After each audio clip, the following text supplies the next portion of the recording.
कोई पेड़ हरा भरा तब तक है जब तक आप उसके जड़ में पानी डालते हैं। जिस दिन जड़ में पानी डालना बंद कर देंगे, उसका तना पर आप चाहे जितना पानी मार दीजिए, पेड़ सूख जाएगा, हरा नहीं होगा। इसलिए साहब ने कहा मूल गहे ते काम है तैमत भरम भुलाओ। तो कोई बाहर बता रहा है कि इस तीर्थ में जाओ तो काम बन जाएगा, कोई कह रहा है गंगा में जाओ तो काम बन जाएगा, कोई कह रहा है कमला में जाओ तो काम बन जाएगा, गोदावरी में जाओ तो काम बन जाएगा, कोई पुरी में जाओ, कोई द्वारिका में जाओ, प्रयाग में जाओ, काशी में जाओ, बद्री में जाओ, केदार में जाओ, गंगोत्री में जाओ, यमुनोत्री में जाओ, काम बन जाएगा। साहब कहते हैं बाहर काम नहीं बनेगा, बाहर के जल में काम नहीं बनेगा, सत्संग के ज्ञान गंगा में आना पड़ेगा और मन के भ्रम को समझना पड़ेगा। मन है आपके झगड़े का कारण, किसी से विवाद आपके मन के वजह से हुआ है, आपके कपड़े के वजह से नहीं हुआ है। और कपड़े के वजह से कब होता है? जब आप बढ़िया कपड़ा पहन लिए और भाई को नहीं दिए तब विवाद होगा, जब आप बढ़िया भोजन कर लिए छोटे भाई को नहीं दिए तब विवाद होगा। लेकिन वो भी मन के ही कारण होगा, क्योंकि मन में गंदगी ने जन्म लिया तब आपने किसी के साथ छल किया, मन में गंदगी ने जन्म लिया तब आपने किसी के साथ कपट किया। साहब ने कहा इसलिए जीवन में यह सदैव सोचिए कि हम कितने समाधान खोजते हैं बाहर। दुख है तो मंदिर चले गए, पीड़ा है तो मंदिर चले गए, और सुख के समय नहीं गए। संतों ने कहा कि हमारा सारा धार्मिक क्रियाक्रम डर और लालच में चलता है। डर दिखाया गया कि तुम धर्म के मार्ग पर नहीं चलोगे, तुम पूजा नहीं करोगे, तुम हनुमान जी को प्रार्थना नहीं गाओगे तो नरक में जाओगे, अग्नि में जलोगे। आदमी डर से हनुमान जी की पूजा करने लगा। लालच दिया गया कि तुम पूजा करोगे स्वर्ग मिलेगा, आदमी लालच में पूजा करने लगा। निश्चल मन से हम पूजा करते ही नहीं हैं, निष्कपट मन से हम भक्ति करते ही नहीं हैं। साहब ने कहा परिवार के झगड़े, समाज के झगड़े हमारे मन की मूर्खता के कारण है, मन की नासमझी के कारण। इसलिए हम निश्चिंत नहीं हो पाते हैं, इसलिए तो आदमी आज टेंशन में है। मैंने कहा ये टेंशन का कारण हमारा स्वार्थ है, ये टेंशन का कारण हमारे मन का विकार है। हम एक दूसरे में परमात्मा का दर्शन ही नहीं कर पाते, हमारा मन उलझा हुआ है, हमारा मन बिगड़ा हुआ है और हम ठीक बाहर कर रहे हैं। समस्या मन में है और हम परेशान बाहर के लिए हो रहे हैं। साहब कहते हैं आंगन में झाड़ू लगाइए, साफ रखिए, लेकिन अपने हृदय में भी झाड़ू लगाइए, क्योंकि आपका दिल काला है, दिल में भी गंदगी है। और दिल की गंदगी इतनी खतरनाक होती है कि यहाँ लोभ, ईर्ष्या, द्वेष, कपट भरा बैठा है। इसलिए साहब कहते हैं सावधान रहिए। परिवार में है तो परिवार को तो बेहतर बनाइए। हमारा पारिवारिक जीवन बेहतर नहीं है, हम आध्यात्मिकता में प्रवेश कैसे करेंगे? हम शुद्धता का पालन नहीं करते, न तन की शुद्धता है न मन की शुद्धता है। तन भी अपवित्र है। बहुत घरों में सुबह बिना नहाए भोजन बनता है। अब आपका भोजन पवित्र नहीं हो पाया तो मन कैसे पवित्र होगा? आपका तन ही अशुद्ध है तो आपका मन कैसे शुद्ध होगा? बहुत गहरी बात है मन की पवित्रता का ध्यान रखना, साधारण नहीं है। और आदमी के लिए ही ये है, ये जानवर नहीं कर सकते। जानवर अपने धर्म पर है। आपने किसी बैल को देखा जेल में बंद है कि कोई जुर्म में जेल में बंद है? शेर हत्या भी करता है तो जेल में बंद नहीं है, बचाने के लिए पिंजरा में बंद किया जाता है कि इसको बचाया जाए, मारा नहीं जाए।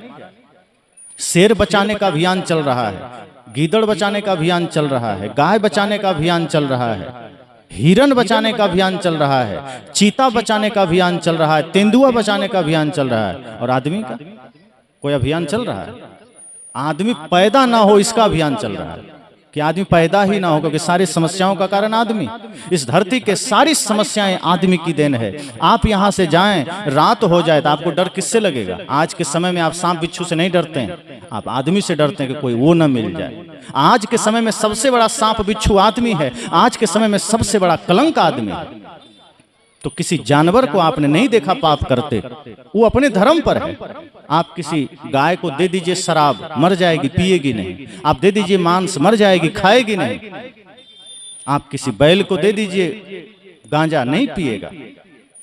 लेकिन आदमी को जो दे दीजिए सब चलेगा, आदमी सब कर लेता है। इसी तरह शेर को दे दीजिए दाल भात सब्जी, नहीं खाएगा, वो धर्म पर है, उसको मांस खाना धर्म है, वो खाएगा। बिल्ली, सियार, भेड़िया, लकड़बग्घा, चीता, जितने जानवर हैं ये सब मांसाहारी प्रकृति ने बनाया। वो अपने धर्म पर चल रहा है, वो जन्म से मांसाहारी है, अपने धर्म पर चल रहा है। और हम जन्म से शाकाहारी हैं, लेकिन जन्म लेने के बाद कुसंग में पड़ करके हम गलत खान पान में लगते हैं। मन बर्बाद नहीं होगा तो क्या होगा? एक अंतर कर लीजिए शाकाहारी और मांसाहारी में। प्रकृति ने खुद ही अंतर दिया है। जितने भी मांसाहारी प्राणी हैं वो जन्म लेने के कुछ देर बाद तक उसकी आंखें नहीं खुलती है, बंद रहती है। जितने भी जन्म से मांसाहारी हैं, जिसको प्रकृति ने मांसाहारी बनाया है वो जन्म लेने के बाद भी आंख नहीं खोलता है, कुछ देर बाद उसकी आंखें खुलती है। लेकिन जो शाकाहारी है वो जन्म लेते ही खुली आंख से जन्म लेता है, वो बंद आंख से जन्म नहीं लेता है। एक अंतर और, जो शाकाहारी है वो कंठ से घूंट करके पानी पीता है, और जितने भी मांसाहारी हैं वो जीभ से पानी पीता है, लप लप लप लप करके। आप देख लीजिए, ये अंतर है। एक अंतर और है, जितने भी शाकाहारी प्राणी हैं उसकी आंतें उसकी ऊंचाई से 5 गुना बड़ी होती है, और जो मांसाहारी है उसकी आंतें छोटी होती है ताकि मांस को पचा जाए। और आदमी की आंतें हमारी ऊंचाई से 5 गुना बड़ी है। साहब कहते हैं आदमी अपने धर्म पर नहीं चल रहा है, सारे जानवर अपने धर्म पर चल रहे हैं, सारे जीव जंतु अपने धर्म पर चल रहे हैं, इसलिए उसका मन बिगड़ता नहीं है। इसलिए आप देखिए जानवरों में बल्कि नैतिकता है, जानवरों में अभी भी आदर्श है। आप कुत्ते को एक रोटी दे दीजिए, अपना फर्ज नहीं भूलता, दुम हिलाने लगता है, वो आपको अपना मालिक मान लेता है। आप खूंखार से खूंखार जानवर को प्यार दीजिए, आप पर हमला नहीं करेगा, लेकिन आदमी कब पीछे से छुरा घोंप दे पता नहीं चलेगा। तो सारी समस्याएं आदमी के जीवन में है, और क्यों है? क्योंकि हमारा आहार बिगड़ा। मन हमारी समस्याओं का कारण इसलिए हुआ क्योंकि हमारा भोजन बिगड़ा, और भोजन बिगड़ने के कारण कितनी बड़ी दुर्घटना होती है। हमारे जीवन में जितनी भी विसंगतियां हो रही है हमारे गंदे मन की वजह से हो रहे हैं, और इसका प्रभाव हमारे आहार से होता है। आप भोजन बनाते हैं, अगर आप खिन्न अवस्था में बना रहे हैं, आप क्रोध की अवस्था में बना रहे हैं, आप अशुद्धि के साथ बना रहे हैं, तो ध्यान देना वो भोजन नहीं, वो जहर बन रहा है। खाने वाला खा तो लेगा, लेकिन वो भोजन जहर बनकर जाएगा, उसके मन मस्तिष्क को झकझोर के रख देगा। इसलिए भोजन नहीं, प्रसाद बनाइए। जैसे आप छठ पूजा में बनाते हैं ना, कितनी शुद्धता रखते हैं, आप जानते हैं रखना, बस हमेशा रखना नहीं चाहते। उतनी शुद्धता अगर आपने प्रतिदिन किया तो प्रतिदिन आपकी पूजा है, आपका ध्यान है, आपका सत्संग है। कर्म ही तो पवित्र करना है। और जैसे ही आपने भोजन को शुद्ध कर दिया, आपने अपने जीवन को, शरीर को शुद्ध कर दिया, आपके बाद उसके सारे चिंतन, मन सब शुद्ध होते चले जाएंगे।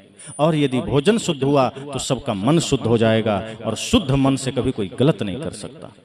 गलत काम करने के लिए मन का गंदा होना जरूरी है, ध्यान दीजिए। कोई भी गंदा काम गंदा मन से होता है, शुद्ध मन से नहीं होता। और शुद्ध मन होगा शुद्धता जीवन से, शुद्ध अपनाने से। खान पान शुद्ध रखिए, घर को शुद्ध रखिए, नहा स्नान तो करिए।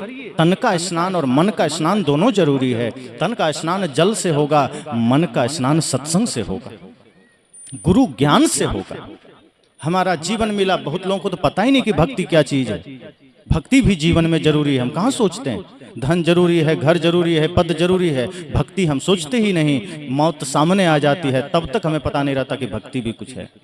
इसलिए साहब ने कहा मन जब शुद्ध होगा तो अपने आप टेंशन भी मिटेगा। आज जो टेंशन है, आज जो समाज में समस्याएं हैं, आज जो समस्याएं हमारे जीवन में है, इसका कारण हमारा मन है। साहब ने कहा कि इसीलिए ध्यान देना, मन आपको निश्चिंत नहीं रहने देता, मन आपको टेंशन में रखता है, मन आपको पीड़ा में रखता है। आदमी कहता है समय नहीं, 3 दिन का सत्संग है। कई बार मैं एक छोटा सा उदाहरण दे रहा हूँ। कई लोग कहते हैं 3 दिन का है, अंतिम दिन चलेंगे या बीच का दिन चलेंगे, पहला दिन क्या करेंगे। लेकिन कहीं सरकारी राशन बंटने लगे तो आदमी कहता है अरे पहला ही दिन चलो, क्या पता खत्म हो जाए। राशन के लिए आप राजी हैं, वो पेट भरने के लिए है, फिर भी आप तैयार हैं। लेकिन जो ज्ञान आपको मुक्ति पद प्रदान कर सकता है, जो ज्ञान आपको निश्चिंतता प्रदान कर सकता है, जो किसी बाजार में नहीं मिलेगा, वहां के लिए आप उत्सुक नहीं हैं। आप सोचते हैं तीसरे दिन चलेंगे, तो हमारी उत्सुकता भी तो नहीं है कि मन को निर्मल भी बनाना है। ये शरीर ऐसे ही थोड़े धारण किया। सोचो अगर कुछ लेके जाना होता तो कितना पाप होता। सब छोड़ के जा रहे हैं फिर भी इतना पाप, सब छूट रहा है फिर भी हम पाप किए चले जा रहे हैं। साहब ने कहा मन का टेंशन ध्यान से मिटेगा, सत्संग से मिटेगा, दूसरा कोई उपाय नहीं, दूसरा उपाय मिलेगा भी नहीं। आप सहरसा चले जाइए, लोगों से पूछिए बाजार में जाके कि कुछ पैसे दे रहा हूं, थोड़ा सा शांति दे दो, सुख दे दो, देगा कोई दुकानदार? जिस दुकानदार से, जिस व्यक्ति से आप कहेंगे ये पैसे ले लो थोड़ा शांति दे दो, वो कहेगा सामान जितना है ले सकते हो मेरे पास है, पर जिस शांति की तुम बात कर रहे हो उसे तो मैं भी खोज रहा हूं, मिला ही नहीं। रात में सोने के लिए नींद की गोलियां खानी पड़ती, वो शांति बाहर नहीं है। अच्छा सोचिए, आदमी धन क्यों कमाता है? आप मेहनत क्यों करते हैं? किसी से पूछो पढ़ते क्यों हो? आदमी कहता है पास होने के लिए। फिर पूछिए पास क्यों होते हो? अगले कक्षा में जाने के लिए। तो अगले कक्षा में जाना क्यों है? ताकि हम नौकरी पा सकें। तो नौकरी क्यों पाना है? पैसे के लिए। तो पैसा क्यों चाहिए? घर बनाने के लिए। तो घर क्यों चाहिए? तो शादी विवाह करेंगे तो रहेंगे कहाँ, उसके लिए। और फिर घर में रहोगे किस लिए? तब आदमी चुप हो जाता है, फिर आगे कोई उपाय नहीं है, कोई उत्तर नहीं है, क्योंकि घर में फिर रहता है तो शांति कहाँ है? आरंभ हमने जिस रूप में किया घर में है, अशांति ही तो है। घर में रहकर शांति पा सकें ऐसा काम तो किया नहीं गया, ऐसी कोशिश की नहीं गई। इसलिए साहब कहते हैं मन को देखिए, मन को निर्मल करिए। सारा जोर मन पर है। सदगुरु कबीर ने इसलिए मन को कहा है और सभी संतों ने मन पर जोर दिया कि मन ही तो समस्या पैदा करता है, मन ही तो विवाद पैदा करता है। दो भाई के बीच एक दीवार खड़ी कौन करता है? मन करता है। दो परिवार में फूट कौन डालता है? मन डालता है। दो भाई थे, बड़ा प्रेम था, एक ही गुरु से दीक्षा ली, शादी नहीं हुई थी, बड़े की हो गई थी, छोटे की नहीं हुई थी। गुरुजी बड़े ज्ञानी थे, शांत स्वभाव के थे। सत्संग किया, दोनों भाई ने सत्संग कराया और दोनों ने माला भी लिया। इतना प्रेम था कि एक ही थाली में दोनों भोजन करते थे, एक ही साथ उठना बैठना गले मिलना। गुरुजी चले गए। 7 साल के बाद पुनः बड़े भाई ने गुरुजी को सूचना दिया, गुरुजी घर में सत्संग रखे हैं, बड़ा समय गुजर गया, आप आए नहीं, पुनः आपको आना है। संत ने कहा ठीक है, तुमने बुलाया नहीं तो मैं आया नहीं, अब तुम बुला रहे हो मैं आ जाऊंगा। संत आ गए, सत्संग हो गया, भोजन का समय आया। तब संत को याद आया कि अरे तुम्हारा छोटा भाई भी तो था, वो कहाँ है? तो बड़े भाई ने कहा गुरुजी नाम मत लीजिए, बस भोजन करिए, छोड़िए। संत ने कहा अरे कैसी बात कर रहे हो, जब मैं यहाँ था तुम्हारे पास 7 साल पहले तो दोनों एक साथ तुमने दीक्षा लिया था, एक साथ सत्संग में मेहनत किया था, एक साथ तुम सब काम किए थे। आज मैं उसको पूछ रहा हूँ तो कह रहा हूँ नाम मत लीजिए। उसने कहा हाँ बस आप भोजन करिए, रहने दीजिए, नाम मत लीजिए। संत ने कहा वो रहता कहाँ है ये तो बताओ, है कहाँ? कहा वो सामने ही पड़ोस में घर बनाया, वहीं रहता है। कहा बात क्या है? कहा 7 साल हो गया, जब से आप कहें तब से बात बंद है। कहा तुमने माला लिया है, दीक्षा लिया है, सत्संग तुम कर रहे हो और भाई को तुम बुलाया नहीं। कहा नाम मत लीजिए, बड़ा उदंड है। संत ने कहा तुम्हारा छोटा भाई ही तो है और तुम उसको बुला नहीं रहे हो, मुझे भोजन दे दिए। संत ने कहा मैं भोजन ही नहीं करूंगा, जब तक तुम छोटे भाई को नहीं बुलाओगे मैं नहीं खाऊंगा। उसने कहा गुरुजी जिद मत करिए, खा लीजिए। संत ने कहा मैं तुम्हारे गांव और तुम्हारे घर में रोटी खाने नहीं आया।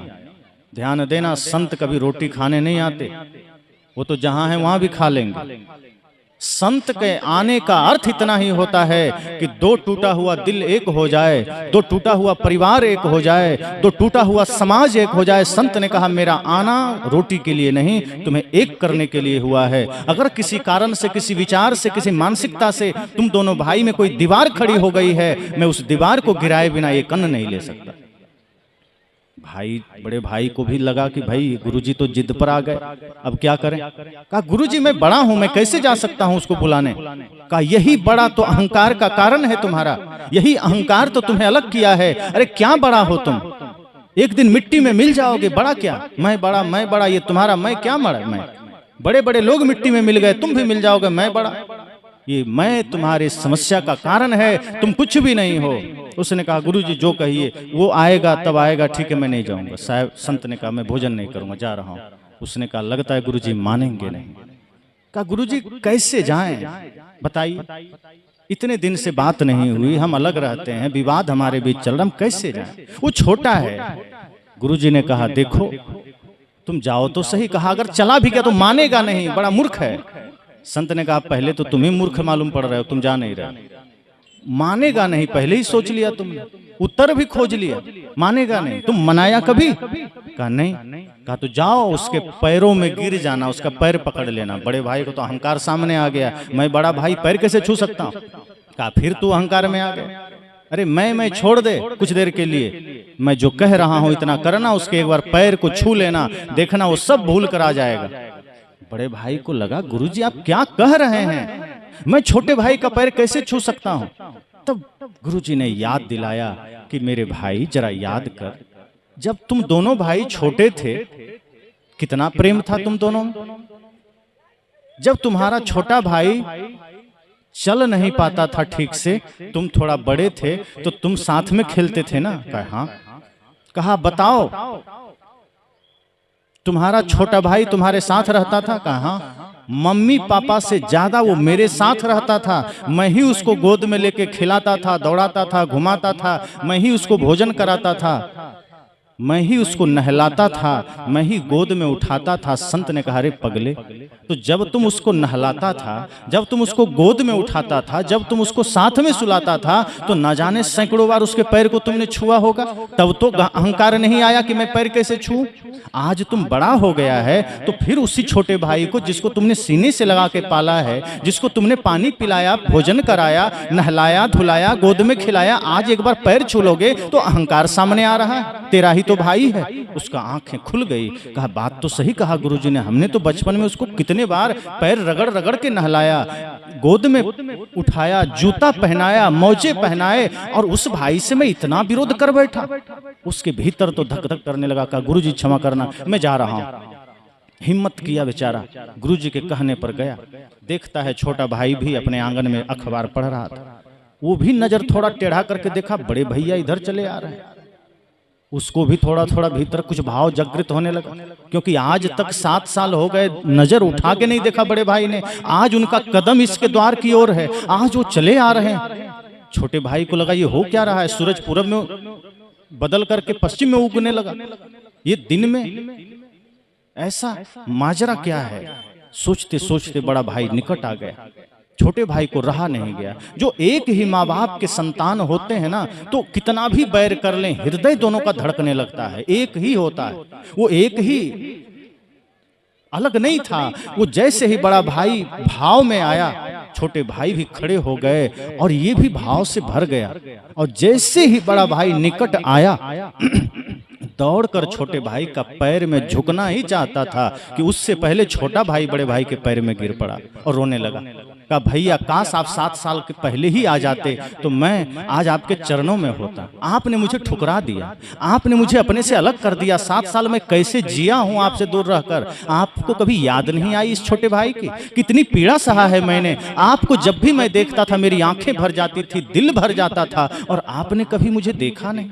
आज आप कृपा कर दिए, मैं धन्य हो गया। बड़े भाई ने रोते रोते छोटे भाई को उठाया, गले से लगाया, कहा छोटे अब मत रुला, सारे दुख दर्द मिट गए, सारे मन के क्लेश मिट गए, मन की सारी पीड़ाएं मिट गई। दोनों ने एक दूसरे को गले से लगाया, आधे घंटे गले से लगाए रखे, दोनों के आंसू बह चले, और आंसू के साथ साथ सारी शिकायतें बह गई, सारी पीड़ाएं बह गई। और फिर हाथ पकड़ते हुए बड़े भाई ने छोटे भाई को साथ लिया, गुरुजी के पास लाए, दोनों सिर झुकाए, और दोनों भाई ने कहा गुरुजी आप ना आते तो न जाने हम अपने छोटे भाई से कितना दूर होते। जिस एक ही माँ बाप से हम दोनों ने जन्म लिया, छोटे से स्वार्थ और अहंकार के कारण मैंने अपने इस छोटे भाई को त्याग दिया। संत ने कहा इसलिए तो मेरा आना हुआ, क्योंकि तुम राम की पूजा तो करते हो लेकिन राम को मानते नहीं हो।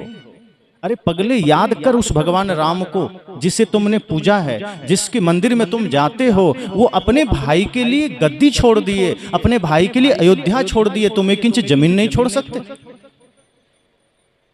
गुरुजी ने कहा दुनिया में सब कुछ मिल जाएगा, भाई नहीं मिलेगा, माता पिता नहीं मिलेंगे। उनसे कभी बैर मत करना, कभी उनसे विद्रोह मत करना। जिस राम की तुम पूजा करते हो, जिनके मंदिर तुम जाते हो, जिस रामायण का तुम पाठ करते हो, जरा याद करो उनको। जब राजगद्दी की बात आई और माता कैकेयी ने कहा भरत को राजगद्दी होनी है, राम जी बड़े खुश हुए, दुखी नहीं हुए। वो कहे मुझे बड़ी खुशी है कि मेरे छोटे, मेरे प्रिय, मेरे सबसे प्यारे भाई भरत को राजगद्दी होगी, मेरे को इससे बड़ा खुशी कुछ नहीं। और माँ से दुखी भी नहीं हुए राम। उन्होंने कहा माँ तुमने तो मुझे जंगल का राज्य दे दिया, मैं संतों का दर्शन करूंगा, संतों की सेवा करूंगा, इससे बड़ा सुख क्या मिल सकता है। संत ने कहा याद करो उस राम को। मैं अक्सर इसमें एक प्रसंग सुनाया करता हूं। राम जी से लोगों ने कहा कि हे राम जी, आपको पूरी दुनिया भजती है, आपका नाम लेती है, आपके पीछे भागती है, कोई ऐसा है जिसको आप भजते हैं? पूरी दुनिया राम का भजन करती है। राम से लोगों ने कहा आप किसको भजते हैं? तो जानते हैं राम जी ने क्या कहा? भरत सरिस को राम सनेही, जग जप राम राम जप जेही। राम जी ने कहा भरत से प्यारा मुझे दूसरा कौन हो सकता है। ये दुनिया के लोग मुझे भजते हैं, लेकिन मैं राम अपने प्यारे छोटे भाई भरत को भजता हूं। और भरत की महानता देखिए, चित्रकूट में जाते हैं, कहते हैं भैया मेरी माँ की गलती की सजा मुझे क्यों दे रहे हैं, मुझे तो अपने चरणों से वंचित मत करिए। राम ने त्याग किया तो भरत ने कितना बड़ा त्याग किया। उन्होंने कहा प्रभु मैं तो आपका दास हूं, छोटे भाई भी नहीं, मैं दास हूं, मुझे चरणों से अलग मत करिए। वो सिंहासन पर ये भरत बैठेगा मतलब मृत्यु आ जाए, आपके सिंहासन पर मैं चरण कैसे रख दूं? राम ने कहा ये मेरा आदेश है, तुम्हें जाना पड़ेगा। तो भरत जी ने क्या कहा, प्रभु आपका आदेश मैं टाल भी नहीं सकता, लेकिन उस गद्दी पर मैं नहीं बैठूंगा। मेरा एक निवेदन है, अपनी चरण पादुका दे दीजिए, मैं वही उस गद्दी पर रख दूंगा और उसी का आदेश मानकर मैं राष्ट्र की, राज्य की सेवा करूंगा। और भरत जी ने भी वही राजसी वस्त्र त्याग दिया और कहा कि जो मेरे भैया राम पहन रहे हैं वही मैं धारण करूंगा। भाई से भाई का प्रेम जरा सीखिए। तो हम पढ़ के चले जाते हैं, रामायण लड़ देते हैं, मंदिर के नाम पे झगड़ा कर लेते हैं, हाथ में झंडा उठाकर हम भी राम भक्त कह के लड़ लेते हैं, लेकिन हमारे जीवन में तो रावण बैठा है, हमारे कर्म में राक्षस बैठा है, हमारे कर्म में राम कहाँ उतरते हैं, हमारे कर्म में आदर्श कहाँ उतरता है। राम ने त्याग दिया अयोध्या को, तो भरत ने क्या कहा कि मैं राजसी वस्त्र नहीं पहनूंगा, मेरे भैया अगर साधु का वेश पहन लिए हैं तो मैं भी वही भगवा वेश पहनूंगा। और मेरे भैया जमीन पर सोते हैं तो मैं अपने भैया की तरह जमीन पर तो नहीं सो सकता, बराबरी नहीं करूंगा। जमीन को खोद करके भरत जी सोते थे और राज्य के बाहर रह करके राम जी के आदेश का पालन करते थे। अगर रामायण से सीखना है तो ये सीखिए ना। हम पूजा करते चले जाते हैं, जीवन में कोई बदलाव नहीं आता, मन के कारण। जिस दिन मन सही हो जाएगा, भाई से भाई का झगड़ा मिट जाएगा। संत ने कहा तुम्हारा मन पापी था, भाई को तुमने दूर कर दिया। तुम्हारा मन पापी है, तुम परिवार में फूट डालते हो, तुम स्वार्थ पाल लेते हो, ये मन के ही कारण। और मन तुम्हारा गंदा है तो परिवार टूटता है, मन गंदा है तो समाज टूटता है, मन गंदा है तो राष्ट्र टूटता है। जिस दिन मन पवित्र हो जाएगा हर घर स्वर्ग बनेगा। और सदगुरु कबीर तो कहते हैं मेरी कोशिश ये नहीं है कि बाहर मंदिर बनाएं, साहब कहते हैं मेरी कोशिश ये है कि हर घर मंदिर बने, हर घर में परमात्मा का निवास हो, हर घर में माता पिता की पूजा हो, हर घर में माता पिता की ही अर्चन बंदन हो। तुम शिव के मंदिर जाकर आराधना कर लेते हो, जल चढ़ा लेते हो और अपने माँ बाप को 1 गिलास पानी भी नहीं दे रहे हो, अपने माँ बाप का तुम आदर सम्मान नहीं कर रहे हो। साहब कहते हैं फिर ये तुम्हारा पूजा पाखंड है और ये तुम्हारे गंदे मन की वजह से है। जिस दिन मन तुम्हारा पवित्र हो जाएगा उसी दिन मन तीर्थ बन जाएगा, और जब मन तीर्थ बनेगा तो आपका घर मंदिर बन जाएगा और घर में रहने वाले देव और देवी बन जाएंगे। कोई अलग से देव देवी नहीं होता, आपके कर्म से आप देव बनते हैं। आपने गलत कर्म किया आप दानव बन गए, आपने बढ़िया कर्म किया आप देव बन गए। अब सोचिए कि आपको देव बनना है कि दानव बनना है। नाम जपने से देव नहीं बनेंगे, गंगा में नहाने से देव नहीं बनेंगे, अच्छे कर्म करने से देव बनेंगे। और ये भी सोचते हैं कि अगर गंगा में नहा लेंगे पाप कट जाएंगे, तो ये अज्ञानता के सिवा कुछ भी नहीं है। पाप कटता है पाप न करने से और पुण्य करने से। अगर आपने पुण्य का काम किया, पाप करना छोड़ दिया, तो हो सकता है धीरे धीरे पाप कट जाए, लेकिन पाप चलता रहे और पूजा चलती रहे, नहीं होगा। जैसे टंकी खाली करना है, नल खोल दिए और टंकी में पानी भरने वाला मोटर भी चालू कर दिए और इधर खाली करने वाला भी नल खोल दिए, तो क्या होगा? इधर से पानी निकलेगा, उधर से भरता जाएगा, कभी खाली ही नहीं होगा। यही तो हम कर रहे हैं। मंदिर जाके पूजा कर रहे हैं, इधर मन से पाप कर रहे हैं। तीर्थों में जाके स्नान कर रहे हैं, मन से गंदगी फैला रहे हैं। तो मन गंदा बना हुआ है, मन निर्मल हमने नहीं किया और तीर्थों में जा रहे हैं, मंदिरों में जा रहे हैं। साहब कहते हैं जिस दिन आप घर को ही मंदिर बना लेंगे, फिर मंदिर क्या करने जाओगे? आपने घर को कबाड़खाना बनाया, इसलिए मंदिर जाना पड़ता है। अगर आप घर को ही मंदिर बना लें तो जहां देखो वही मंदिर है। साहब कहते हैं आप सत्संग में आप इसलिए जाते हैं क्योंकि बाकी समय आप सत्संग में नहीं होते। आप डॉक्टर के यहाँ इसलिए जाते हैं कि आप बीमार हैं। स्वस्थ आदमी क्या करने जाएगा? जिस दिन आप अपने एक एक कर्म को सत्संग बना लेंगे, खेत में रहिए तो सत्संग, बाजार में रहिए तो सत्संग, दफ्तर में रहिए तो सत्संग, घर में रहिए तो सत्संग, दुकान पे रहिए तो सत्संग, तो फिर सत्संग तो हर जगह हो जाएगा। और सत्संग क्या है? मैंने कल कहा था ना, मन की पवित्रता सत्संग। आपके मुख से निकलने वाला शब्द पवित्र हो जाए, सत्संग